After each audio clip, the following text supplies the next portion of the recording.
Live from New Delhi, you're watching DD India Live, India's voice to the world. I'm Prasar Bharati. Coming up in the next 30 minutes. Heavy downpour wreaks havoc across the Darjeeling Hills in India's West Bengal. At least 13 casualties reported. PM Modi closely monitors the situation, directs authorities to provide all possible assistance.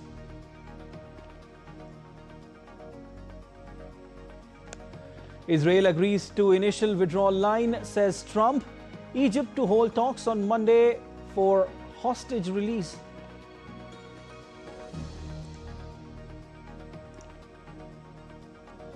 Poland activates air defenses after fresh airstrikes hit Ukraine. Eastern flank NATO members too on sharp vigil.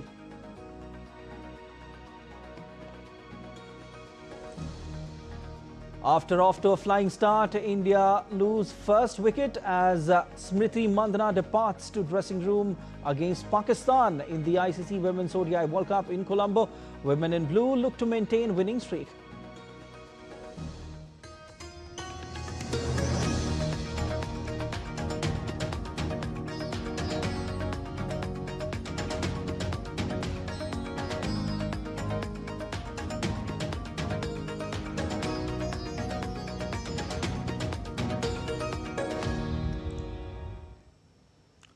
Heavy rainfall has caused widespread devastation in India's Darjeeling Hills of West Bengal, triggering landslides that have claimed 13 lives with several villages cut off due to damaged infrastructure. The major affected areas include Darjeeling and Kalimpong. In addition, a critical connection between Mirik and Kursong, the Dudia Iron Bridge, has collapsed, resulting in the cutting off of traffic and isolating local communities. Landslides have also been reported along National Highway 110 near Kursong at Hossain Khola, further exacerbating the situation. The police and local authorities are working to evacuate tourists from Mirik through Tendaria Road. A team from the National Disaster Response Force has been dispatched to assist in rescue operations. The India Meteorological Department has also issued a red alert for the region and a warning of continued heavy rainfall. Prime Minister Narendra Modi expressed grief over the loss of lives in Darjeeling bridge collapse. In a post on X, Prime Minister Narendra Modi said, and I quote, "Deeply pained by the loss of lives due to a bridge mishap in Darjeeling. Condolences to those who have lost their loved ones. May the injured recover soon. The situation in Darjeeling and surrounding areas is being closely monitored in the wake of heavy rains and landslides. We are committed to providing all possible assistance to those affected." President Draupadi Murmu expressed grief over the loss of lives in Darjeeling landslides on Sunday. Taking to X, she said, and I quote, "The tragic loss of lives due to heavy rain and landslides in Darjeeling, West Bengal is distressing. I express my heartfelt condolences to the bereaved families. I pray for the success of rescue and relief operations and wish a speedy recovery to those injured." US President Donald Trump has said that Israel agreed to an initial withdrawal line for Gaza, which has also been shared with Hamas. In a social media post on Saturday, Trump said, and I quote, "After negotiations, Israel has agreed to the initial withdrawal line, which we have shown to and shared with Hamas. When Hamas confirms the ceasefire will be immediately effective, the hostage and prisoner exchange will begin. And we will create the conditions for the next phase of withdrawal, which will bring us close to the end of this 3,000-year catastrophe. Thank you for your attention to this matter and stay tuned." Earlier, Trump expressed appreciation that Israel has temporarily stopped the bombing in order to give the hostage release and peace deal a chance to be completed. He mentioned that Hamas must move quickly or else all bets will be off. "I will not tolerate delay, which many think will happen, or any outcome where Gaza poses a threat again. Let's get this done fast." However, the enclave's civil defense agency said Israel carried out dozens of attacks on Gaza City overnight.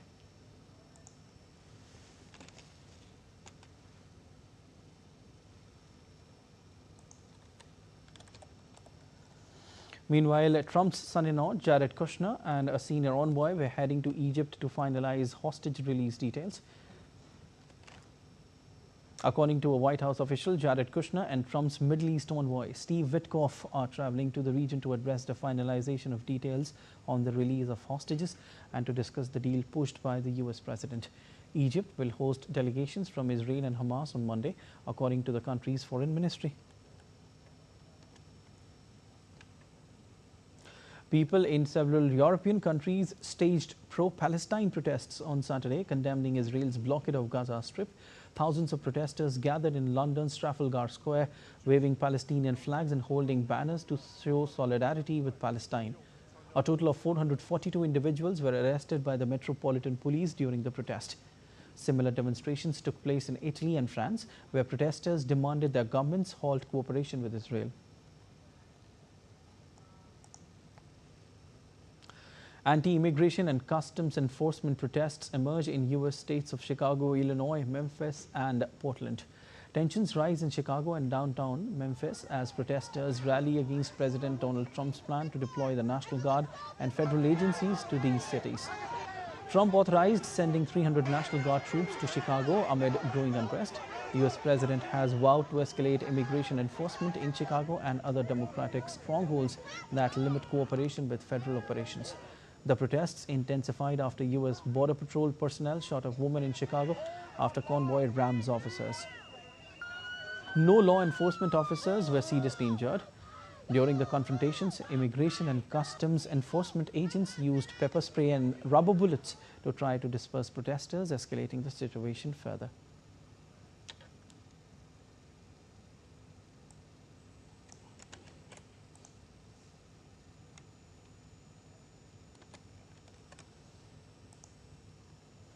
Tension escalates on the streets of Oregon's Portland as demonstrators clash with law enforcement near an immigration and customs enforcement facility.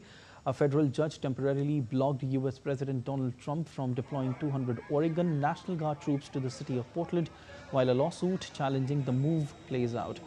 The ruling by U.S. District Judge in Portland is a setback for Trump as he seeks to dispatch the military to sites in fact cities he describes as lawless over the objections of their Democratic leaders. Portland officials said Trump administration was threatening to withhold federal funding from the city without formal notice or justification. A Democrat Portland mayor have warned the move would siphon vital funding from the economy during a government shutdown that is already hurting cities like ours across the nation. As with other states, most federal aid to Oregon helps fund healthcare, education, and transportation infrastructure. Pope Leo called on the world's 1.4 billion Catholics on Sunday to care for migrants, pressing ahead with a message of welcome days after criticizing U.S. President Donald Trump's hardline immigration policies. Leo, the first U.S. Pope, told thousands of pilgrims celebrating a Mass in St. Peter's Square that immigrants should not be treated with the coldness of indifference or the stigma of discrimination. He also called on Catholics instead to open their arms and hearts, welcoming them as brothers and sisters. In particular, I think of our migrants' brothers and sisters who have had to depart their homelands, often leaving their loved ones behind, enduring night of fears and loneliness, experiencing discrimination and violence firsthand. Cryptocurrency Bitcoin has once again shattered records, soaring to a new high of nearly 2.7% at around $125,000 as on October 5. The rally is fueled by growing optimism over potential U.S. interest rate cuts and fresh crypto reforms that are boosting investor confidence. Interestingly, at the center of this momentum is a new executive order by U.S. President Trump, which allows crypto assets to be included in 401k retirement accounts, or we say employer-sponsored defined contribution retirement account. Notably, Trump's administration has introduced key regulations supporting stablecoins and exchange-traded funds. While enthusiasm grows, experts caution that the asset class remains highly volatile, posing risks for long-term retirement portfolios.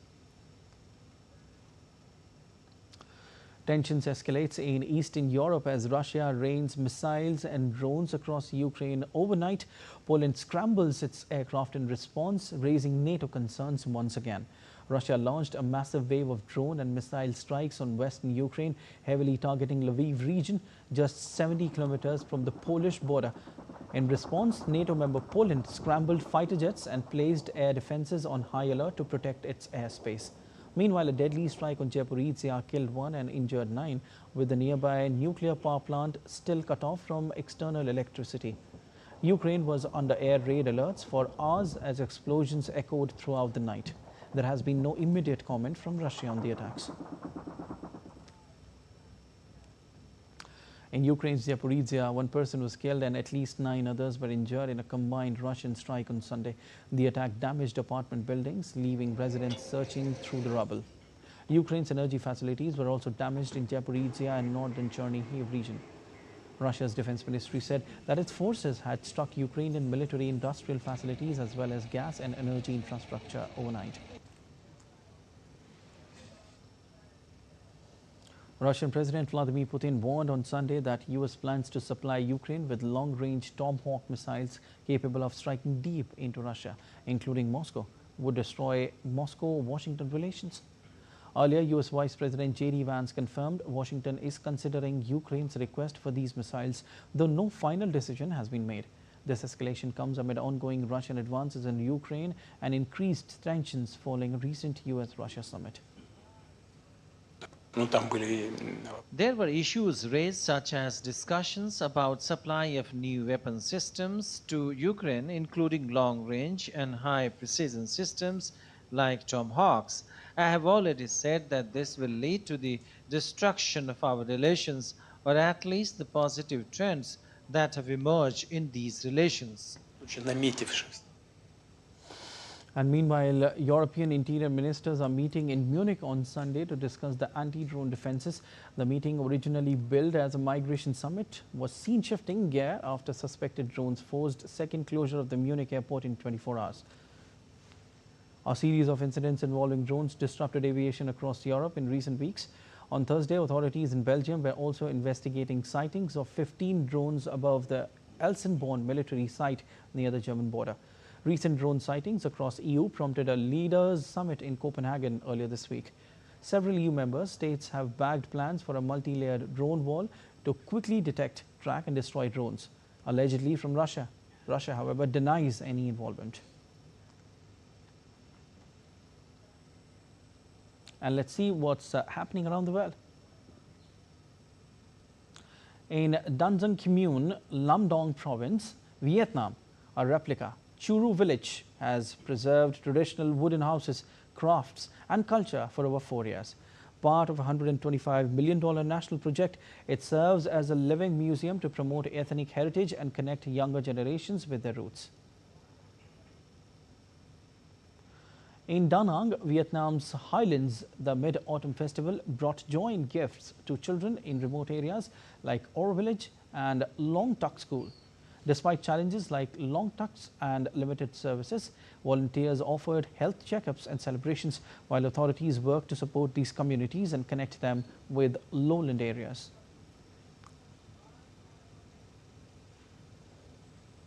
Visitors are enjoying the first edition of the International Pinball Biennial in Saint-Ouen, France.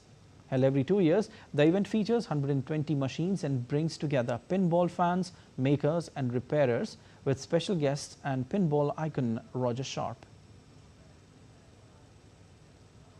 And still to come on this edition of DD India Live. Kim Jong-un warns of new military measures. World number 3 Alexander Zverev accuses tournament directors of slowing down courts to help Carlos Alcaraz and Yannick Sinner. Liverpool crashed to a third successive defeat against Chelsea.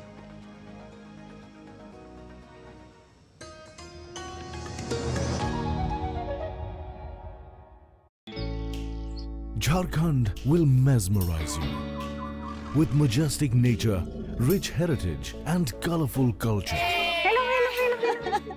Johar. Johar. It fits perfectly. Thank you. Full workout हो गया. Ready?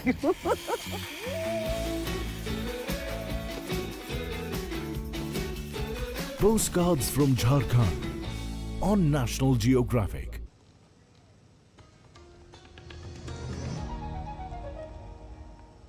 You're watching DD India Live. I'm Siddharth Bharadwaj. In Czech Republic, billionaire Andrej Babis has won the parliamentary election. although his populist ANO party fell short of an overall majority. ANO received just under 35% of the vote, earning them 80 seats in the 200-seat lower house, up from 72 seats 4 years ago. Babis, who served as Prime Minister from 2017 to 2021, is expected to be invited to lead talks on forming a new coalition, while Prime Minister Peter Fiala's centre-right Spolu alliance trailed with 23%. Thus, shortly after the preliminary results were announced, Fiala conceded defeat and offered congratulations to Babis.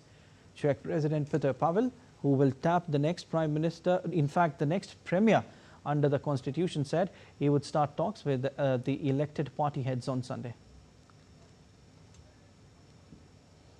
Mixed reactions have started to pour in after Andrej Babis's election victory in Czech parliamentary election. Now the government will take care of our children because Fiala did everything only for Ukrainians and their families. That's all.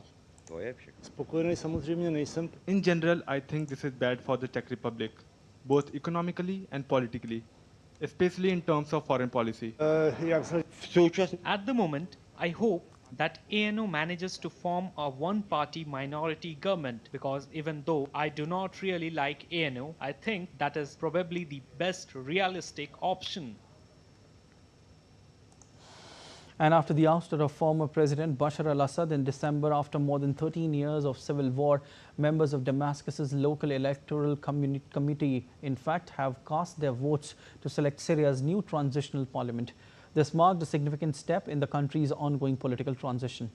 However, the election process has faced sharp criticism for being undemocratic, with concerns raised about the fairness and transparency of the vote. A key point of contention is that a third of the parliament's members were directly appointed by interim President Ahmed al-Shara, raising questions about the balance of power within the new legislative body. All right, let's go live across to New Delhi now, where External Affairs Minister S. Jaishankar is addressing Kautilya Economic Conclave. It's a great pleasure to be back at the Kautilya Economic Conclave. And let me offer some thoughts to kick off the discussion. And I would begin really by saying that every generation believes that they are seeing unprecedented changes. In fact, probably every conference believes that they are discussing unprecedented changes. But this time, it's for real. So I do want to say that turbulent times may actually be an understatement. I hope prosperity is not. And I would begin really with the landscape when we speak about turbulent times. My point would be that by every metric of measuring the international economy, of assessing, in a sense, the state of the world, we are actually going through an extraordinary and intense period of change. And let me give you a few examples. Let's start with the most basic, which is production. And what we have been seeing is that when 1/3 of the world's manufacturing has shifted to one country, it's had very significant consequences on the international economy. It has had consequences on the supply chains. It has had consequences in terms of leveraging such a dominant position. But equally important, it has elicited political and, I would say, socio-economic reactions from many other countries. And today, in fact, this shift is one aspect of the contradictions which characterize our current world. Let me shift to a second metric, energy. Again, one of the big changes of the last few years has been that the United States, which for decades worried about its exposure to external energy requirements, has not only become self-sufficient, it is actually today a significant exporter of energy and has made that energy exports an important part of its strategic outlook. Now, just as the US has emerged as a champion of fossil fuels, China has also established itself actually as a leader in renewables. So pretty much any path you take on renewables, finally all roads lead back there as well. Well, let me shift to something else, data. That when we look today at the models before the world, we have an American model, we have which is very unrestricted, private enterprise driven. We have a Chinese model, very statist. We have a European model. In many ways, we have an Indian model. And no doubt there would be others as well. Deriving from that, related to that, if one looks at the role of big tech, now there have always been big companies driving the global economy, but the position, the salience of big tech in today's world really represents a new level of prominence and influence of a few companies. I come back to trade. And what we have today, starting end to end, I said production and therefore concerns about concentration there. Then the worries about supply chains and the narrowness and fragility of supply chains. And then now the concern about overexposure or dependence on single markets. So really end to end today, it looks much more anxious than it did a few years ago. A different dimension is connectivity, where we have new routes which are being built, some man-made, some being opened up by nature, and which have really, particularly the polar route, the ability really to revolutionize logistics as we know it currently. And when it comes to finance, what we have seen in the last few years is, of course, a completely different level of application of sanctions. We have even seen the seizure of sovereign assets. We have seen the advent of crypto. So, as I said, by every metric, even in terms of resources today, the competition for rare earths and critical minerals has become a very major factor in competition between nations. And what it has also seen in parallel is a return of technology controls which people thought was beyond them, behind them in the era of globalization. When it comes to mobility, demographic demands are competing today with social reactions to mobility. And there is a tension there which is playing out in different societies. And of course, the nature of weaponry, the nature of war has today fundamentally changed. We have seen that in multiple conflicts, starting with Azerbaijan, Armenia, Ukraine, Russia, Israel, Iran. So contactless war, often with standoff weapons, but which can have a very impactful, sometimes even a decisive outcome. These are today the characteristics of this landscape of these turbulent times. And of course, the sentiment which characterizes these turbulent times is a growth in the opposition to globalization in many parts of the world. Now, it's not just that all of this is happening. All of this is also happening in a very short time frame. So the intensity of these multiple happenings actually converging on the global economy at the same time. This is today actually setting into motion a very paradoxical situation where on the one hand, the very factors which I referred to encourage higher risk taking. At the same time, because of the consequence of this, there is a serious effort also to de-risk every facet of both politics and economics. So this playing out of, I mean, it's almost like you're raising the height of the trapeze and removing the safety net with each passing day. And that is really today the state of the international polity. Now, the strategic consequences of this, I think, are quite obvious. We have seen a weakening, sometimes even discarding of international regimes and rules. We have seen economically that cost may not any longer be the definitive criteria, that ownership or security or reliability, resilience is equally important. We have seen politically that alliances and understandings are being revisited. We've also seen in a few cases, in the cases of really the major polities, that their belief in balance of power is probably much less. They seem to think they may not need the rest of the world as much as they did before. So if they have margins of power, they're prepared to exercise those margins in pursuit of their policies and actions. We have therefore seen overall the global needle move much more towards competition and away from compacts.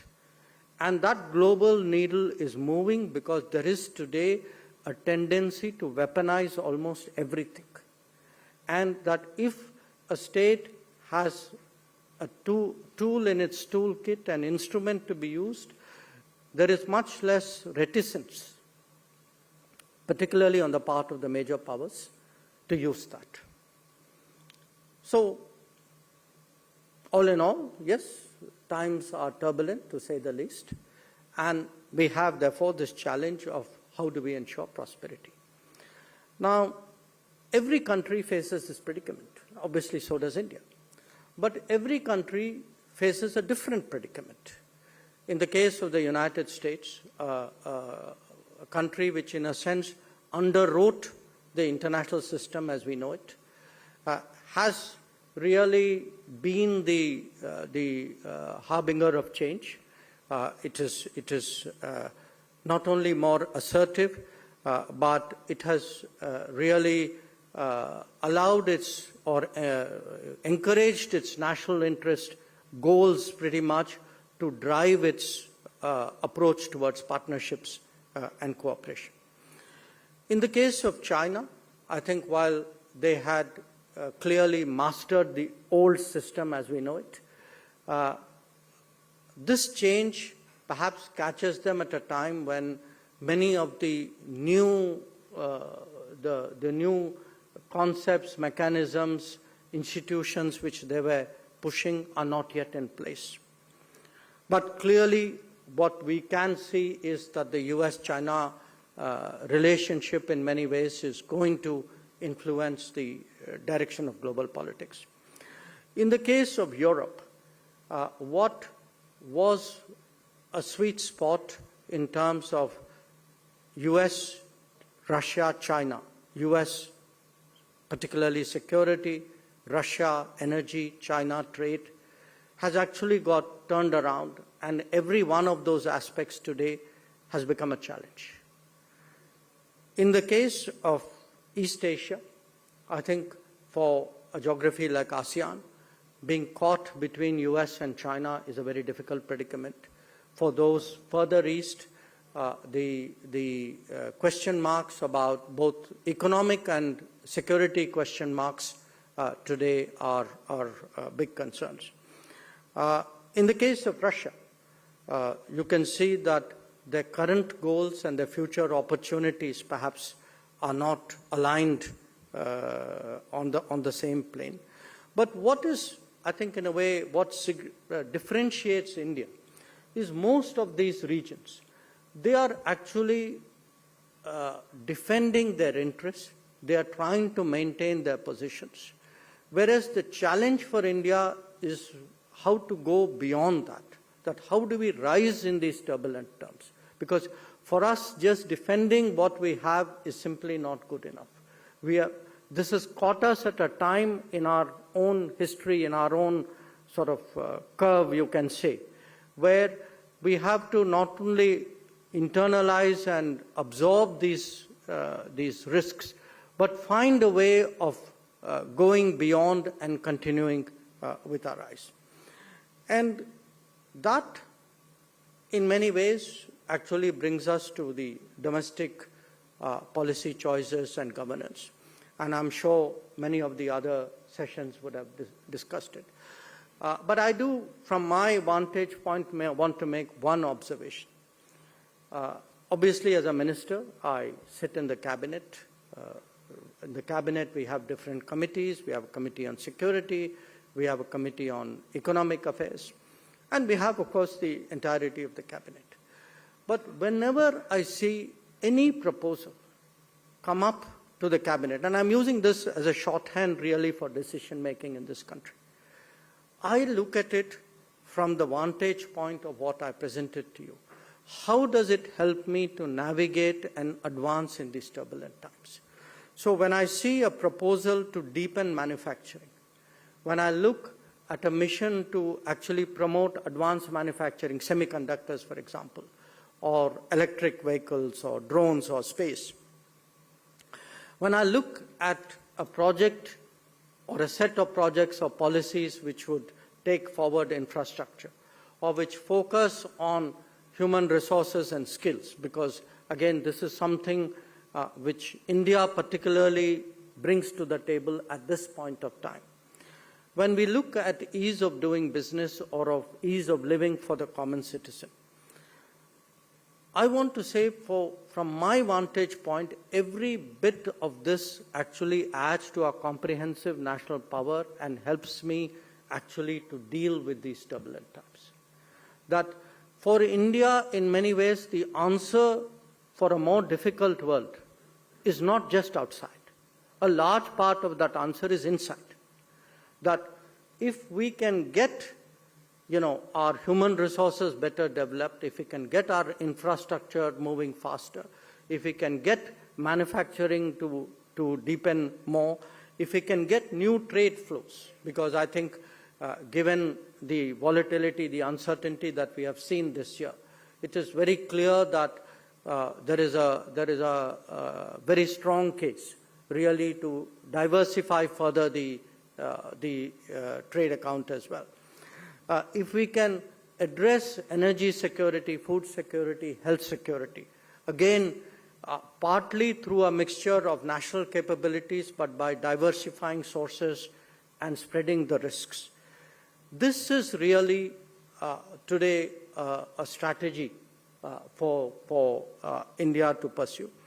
And the posture that India adopts, and to my mind it's a common sense posture, is really to have as many productive relationships as possible, but to make sure that none of them are exclusive and result in the denial of opportunities in other relationships.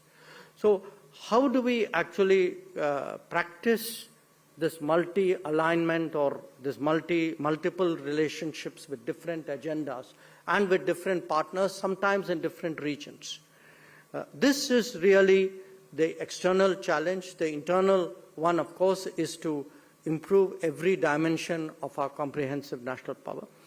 And in my view, we've laid a very solid foundation in the last decade. I think these 5 years, given the international environment, will test us like it would test every other country in the world. But I think it is a test with which, where we approach it with a degree of confidence, with a degree of firmness, and certainly with a degree of hope that this approach that I have laid before you will give us the results that we need. So thank you again for your attention, and I will go back and join my fellow panelists. That was live from the 4th Kautilya Economic Conclave, where External Affairs Minister Dr. S. Jaishankar was delivering his address. The theme for this edition was seeking prosperity in turbulent times. During his speech, the minister highlighted that every generation believes it is witnessing unprecedented changes. He pointed out that 1/3 of global manufacturing has shifted to a single country, a development that has significant implications for the global supply chain. He also emphasized the importance of rare earth minerals, noting that they play a crucial role in the competition between nations. The minister acknowledged the turbulent nature of the times and underscored the challenge ahead, finding ways to achieve prosperity amidst these uncertainties. These were just some of the important points the minister raised during his speech. And that's all for this edition of DD India Live. But let us know your thoughts on the news of the day. For those on the go, you can get all the latest news and updates from India and across the world on DD India mobile app. The app is available on both Android and iOS platforms, and you can scan the QR code on the screen to download now. We'll be back with more news as it breaks here on DD India. I'm Siddharth Bharadwaj from all of us here in Delhi. Thanks for watching DD India Live.